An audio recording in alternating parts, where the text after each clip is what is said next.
I am exceptionally happy today. This is a great day. So, first off, this dev diary, this Tinto Talks, was released 53 minutes ago. What also occurred 53 minutes ago is that my Twitch account, which had been banned for the past 24 hours for botting or being an automated account, just got unbanned. So that's sorted. That's all fixed. Apparently I'd been hacked and my hacked account was sending messages to people asking them to click on V-Bucks or some shit. I don't know. Either way, that's all sorted. I got my account back. Very happy. But also, this dev diary is like... Mwah, it's chef's kiss. It's beautiful. It's gorgeous. It's everything I wanted. And let's jump into it, because let's remind ourselves, what is the one of the top things that I wanted, that I made when I made my video about what I want in EU5. What was like the top thing that I wanted was a population system. And yo, my dudes, we got population. We got it.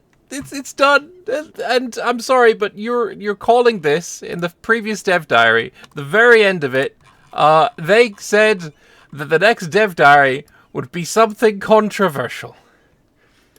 I don't know about you, Johan, but I don't think this is controversial at all. I think everyone both expected and wanted a population system in EU5, and the people who didn't are entirely ignorable. They're not intelligent, so they don't count. So who cares about them? We got population. This is unbelievably fantastic news, and I'm super happy about it. Fucking God bless Johan. Let's go. So let's actually go into it and see what he has to say about the population system. It fits one of the pillars, a believable world, and 4 sub-pillars. 2 of them are important to bring forward today, which is population. Simulation of the population will be what everything is based on: economy, politics, and warfare. Gotta have that, of course. No good Paradox game lacks their warfare, after all. And it's a simulation, not a board game. So mechanics should feel like they fit together, so that you feel you play in a world, not abstracted, to give the impression of being a board game. So what's it mean for Project Caesar? And we have this image. This is the cultural map mode for India, and immediately it looks like, oh, what the hell is all these stripy lines? But if you have played Victoria 2, you'll know that in the population map mode, or the culture map mode, I should say, if a culture has greater than, I believe it's 25% or 33%, of a minority, it will also get the hashed lines.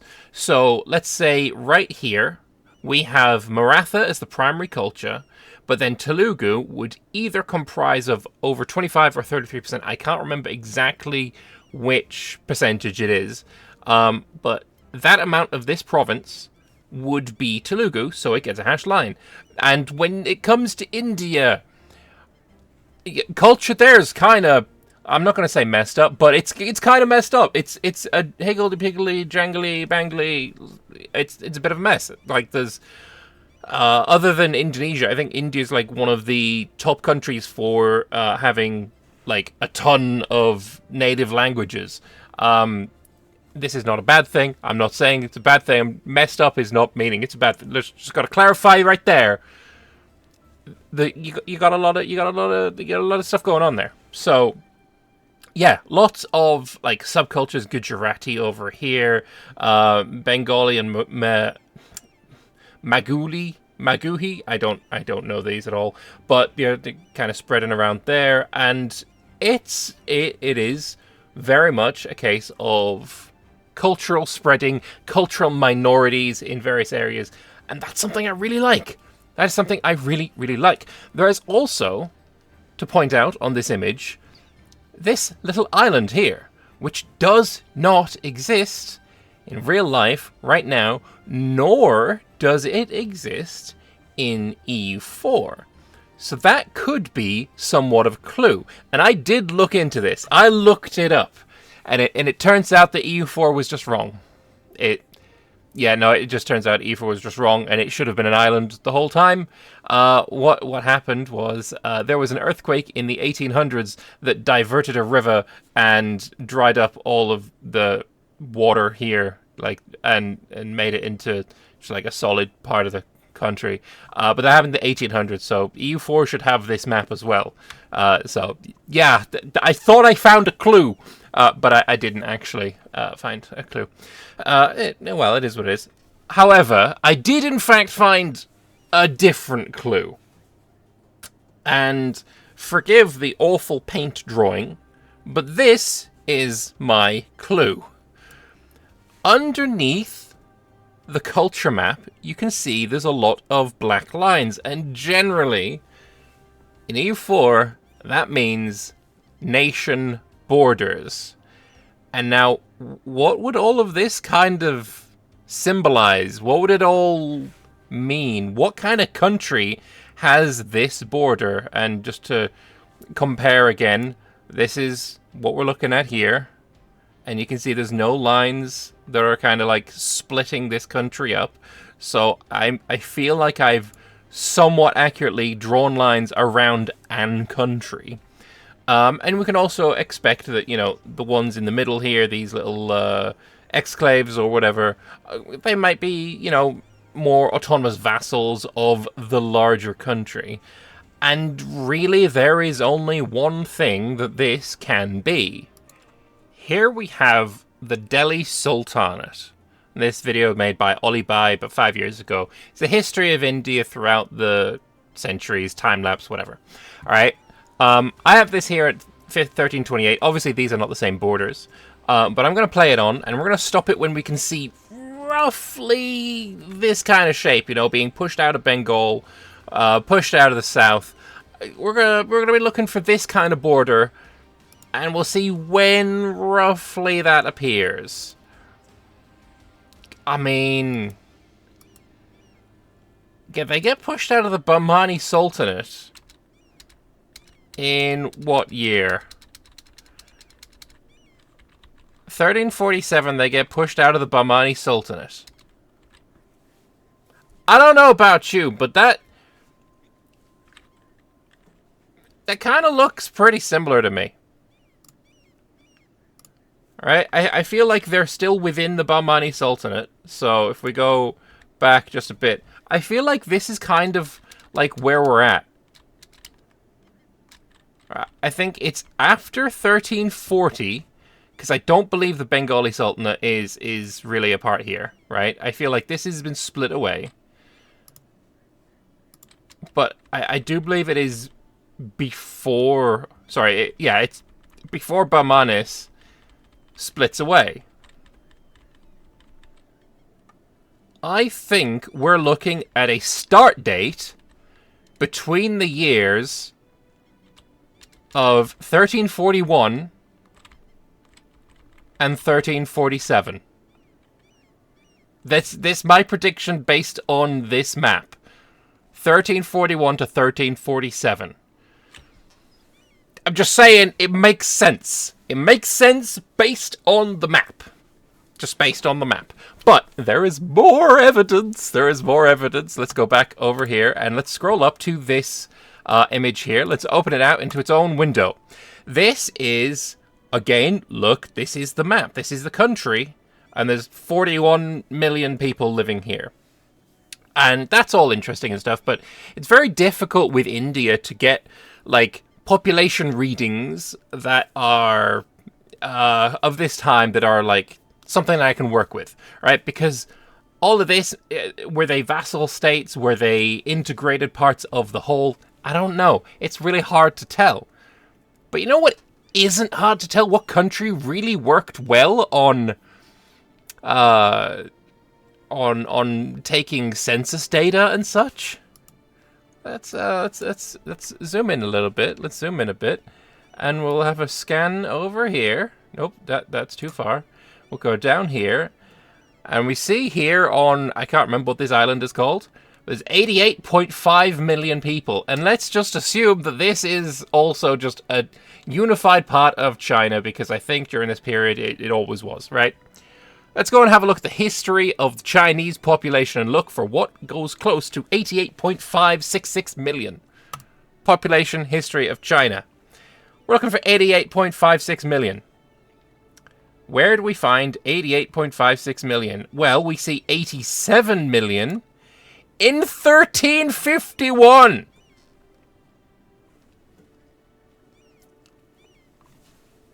I'm just saying. Just saying.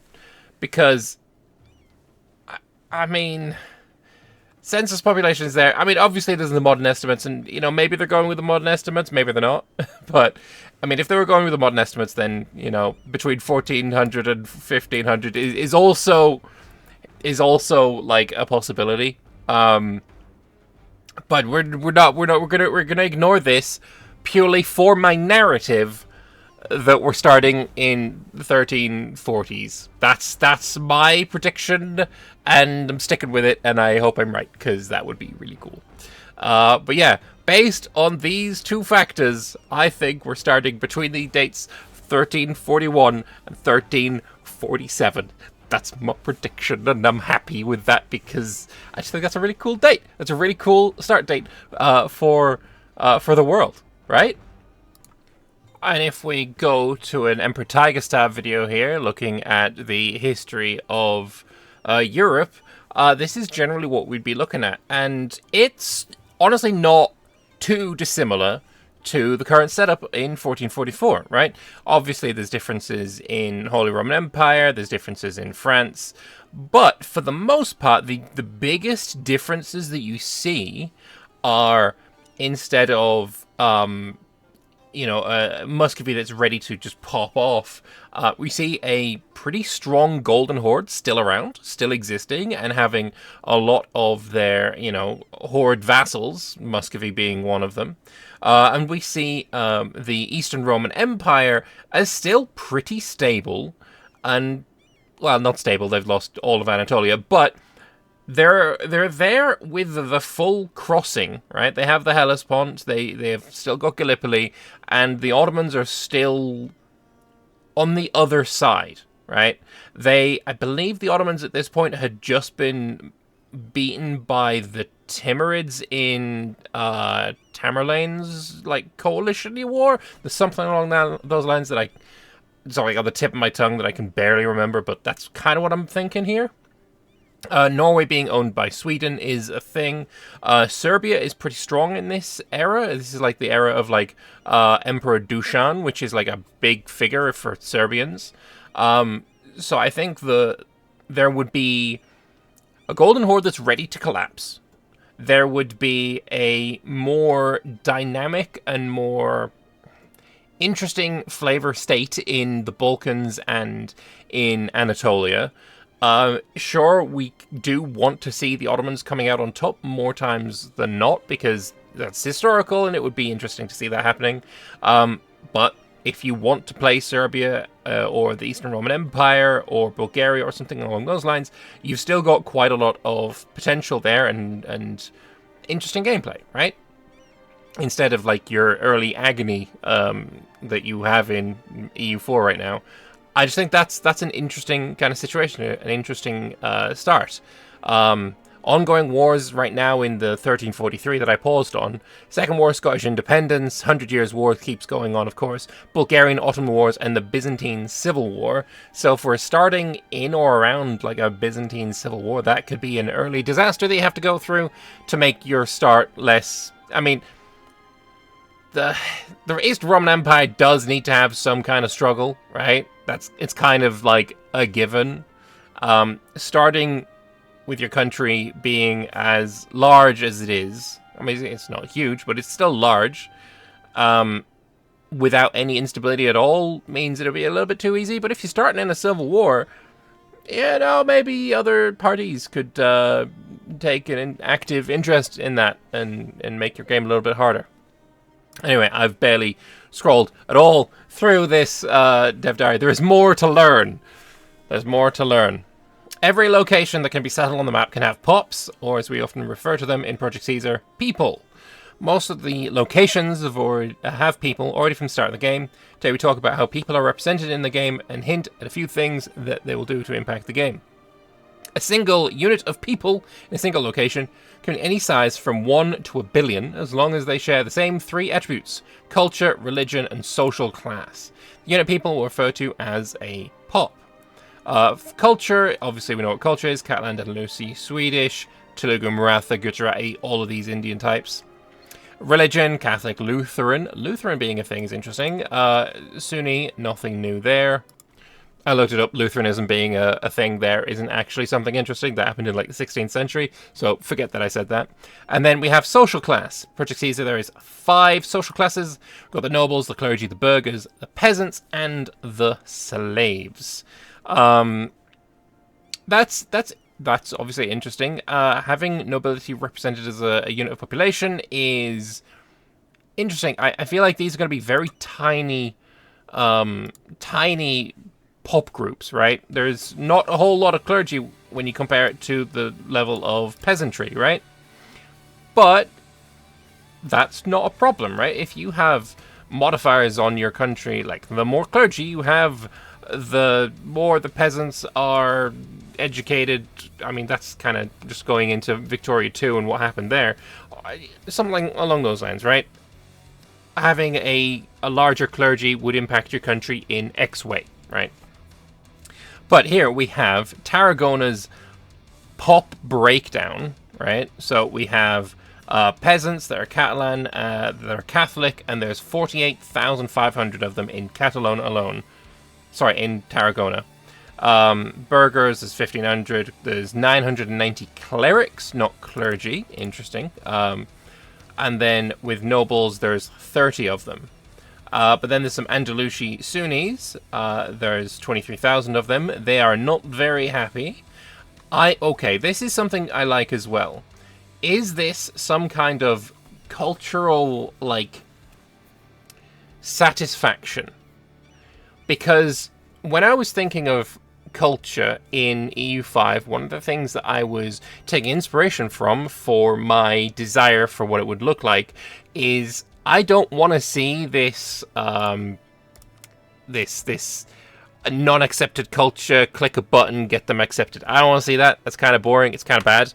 So what I was hoping for instead was something along the lines of what Anbana does with its different races, where if you are a human race, say you're playing as Gawed, then your tolerance of all the various races would be individually tracked from oppression to non-accepted to coexisting to integrated, and there's probably more in between that I've forgotten.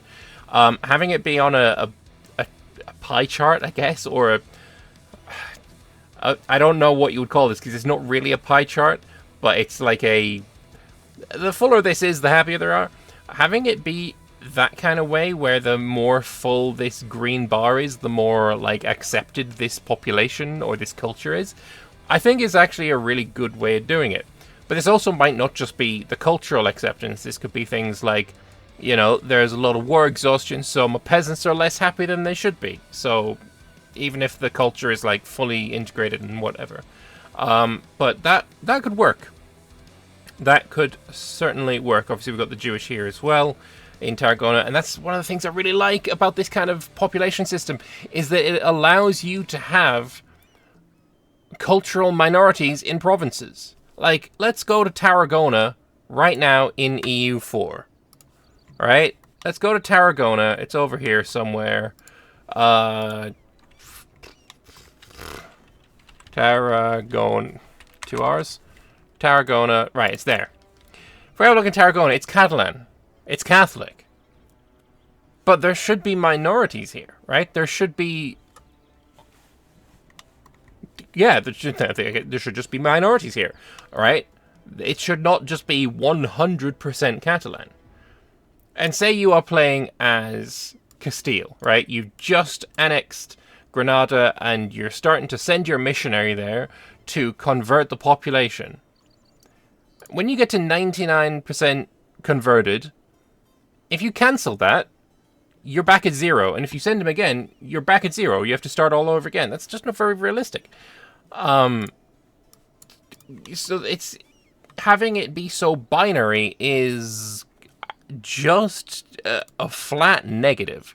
There is nothing good about it. So I cannot express to you just how glad I am that that kind of situation is gone and not coming back. But yeah, lots of things here. The only social class here that I would like to see that I don't see is some kind of soldier pop, right? I suppose soldiers will be pulled out of the peasantry, but it would probably be a good thing as well to have a dedicated soldier pop. Like, when you're pulling them out of the peasantry, they would become soldiers. I would like to see that, but maybe that will be something we learn about later on and how that all functions. There's also a few other statistics related to the pop where they have their literacy. Okay, so literacy is in fact in and a thing. It impacts the technological advancement of the country they belong to and also impacts the pop's understanding of their position in life. Yo, this is sounding like Victoria. I'm not gonna lie.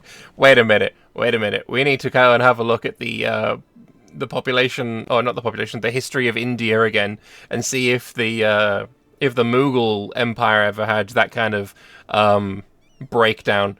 This isn't EU5 at all. This is Victoria 3.2. It's Bismarck, the spiritual successor to Victoria 2. Johann going rogue. Another one is the current satisfaction. If it goes too low, it'll cause problems somewhat. Satisfaction is currently affected by the country's religious tolerance of their religion, the cultural view of the primary culture, the status of the culture. Okay, so are they integrated, accepted, coexistent, etc.? Maybe. General instability in the country, several things they can't talk about, and especially scripted circumstances. Alright. There are also indirect values and impacts from a pop on the military, economical, and political part of the game as well, which go into detail in future development diaries. Pops can grow or decline over time, good, assimilate into other cultures, convert to religions, or even migrate. I hope it's not like Victoria 3, where migration was a case of, my random province that nobody can actually get to becomes a migration target, so people who have clearly zero potential or way of getting to this province just get here magically. I hope it's not like that, but I can't see that happening. So, yeah. One of the things that people have said on the forums is about performance, right? They don't want population system because they think that the performance will get really bad the later the game goes on because pops cause performance issues. But Johann's already been pretty active in like shooting down those, let's say, accusations. So in there, we're looking pretty good, hopefully. Well, let's see what they have to say about it. One of the most important aspects of this has been to design the system and code it in a way that scales nicely over time in the game and also has no performance impact. Of course, now that we talked about how detailed our map is, with currently 27,500 unique locations on the map,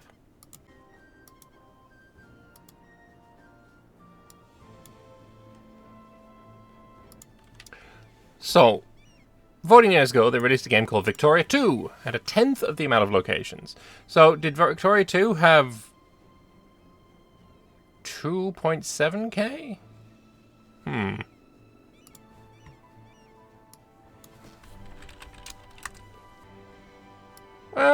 3.2k. Okay. Had a tenth of the amount of locations. We also had far more social classes or pop types. The game also had a deep political system where each pop cared about multiple issues, much more than we don't do here. All in a game that for practical purposes was basically not multi-threaded in the game logic and was still running fast enough at release. I will say as well, right, this thing about multi-threaded, a lot of people on the forums forever has said, oh, basically EU4 is not multi-threaded. That's why it runs badly. It's just not true. It does run multi-threaded, but there are various systems that can't, and they need to be linear or whatever. So, yeah, people who cry about, only running on a single thread, just stop. Yeah, it's just pure ignorance, and it's a very memey myth at this point that just has been debunked multiple times. Just stop. Anyway, Now we're building a game based on decades of experience, and so far the performance impact of having pops is not even noticeable. Next week we'll talk about how the government work a bit. Here's a screenshot some may like. Right, so we have here pie charts. Yay, I love pie charts, me. But hey, we have Miaphytism. Miaphysitism. When did that religion go extinct? Bogomilism. I don't know when these are from.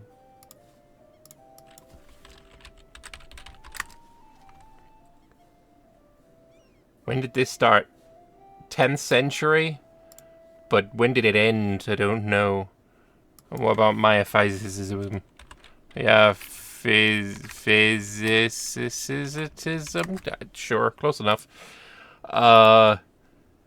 When did this start and end? It was there in 451. I don't even know. When did it go extinct? It kind of didn't. There's still people who are metaphysicists. Okay, never mind.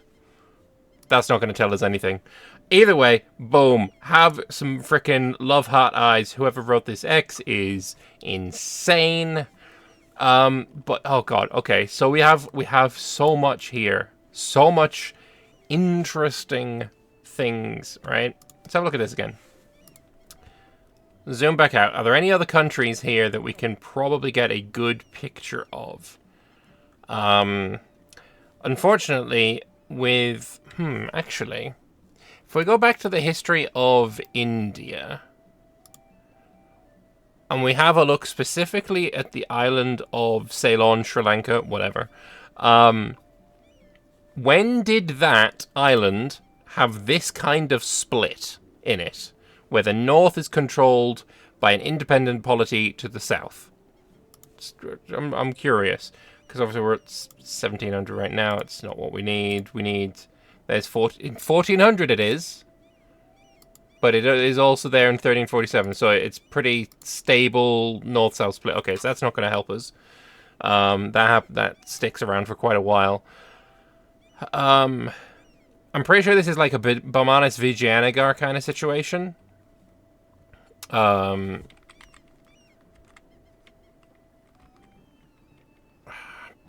it's kind of... When did Vijayanagar go coast to coast? And they're certainly not coast to coast here.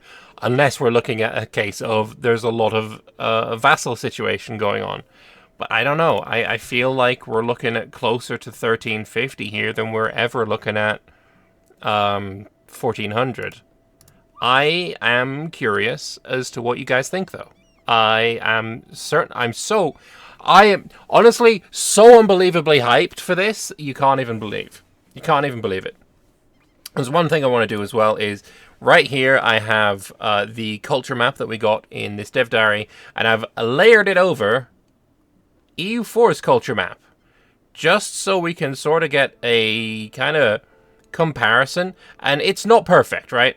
If you look at Gujarat area, right, I've done my best to layer that close, and then Bengal is also pretty close. But it's not perfect, right? I don't know if I can get it perfect. Look, I tried. I'm sorry. It's difficult. I can't get it any better than I already have it. But from what I can, as close as I can get it, I feel like what we've got here is, it's different. Like it's definitely different. I don't know why my mouse is having a big mess, but whatever. We'll leave it go for now. It's different, right? We're not getting 1444. We're also getting a lot more detail, right? That's the big thing we're getting here, is there's so much more detail in the culture. And for that, I feel like having the basic EU4 system of... you have a primary culture and depending on your technology, your ideas, whatever, you can have between like 3 and 10, whatever, secondary cultures, or if you're an empire, everything in your culture group. I don't think we're getting that. Primarily because all of these cultures are they're not in the same culture group, it seems, unless we're looking at like the Marwari all the way down to the Maratha, over in this kind of situation being one culture group, but Gujarati and Konkani being in its own culture group, Sindhi being in its own culture group. There's 2 H's in there. I don't know how to pronounce that. I just don't see these being culture groups. But it's hard to say like what kind of culture system you could have if this is straight up put into EU4 with the EU4's culture system. It would fail spectacularly. So it's got to be different. It just has to be different, and I'm here for that. I think being different is good because the culture system in EU4 it's just not very good. But yeah, that's all I really have to say. I would love to hear you guys' thoughts. Are you as happy as me about this? Because I don't know. I feel like population is like, it was top of my list. It was top of my list. That and the removal of mana was like top of my list, and the fact that we're getting this is just huge for me. So yeah, I'm more hyped than I was yesterday, which is difficult because I was still pretty hyped yesterday.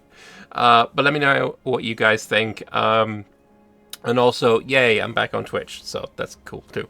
I'll see you in the next one. I'm pleased. Tell me your thoughts in the comment section below, and I will see you in the next one. Bye bye.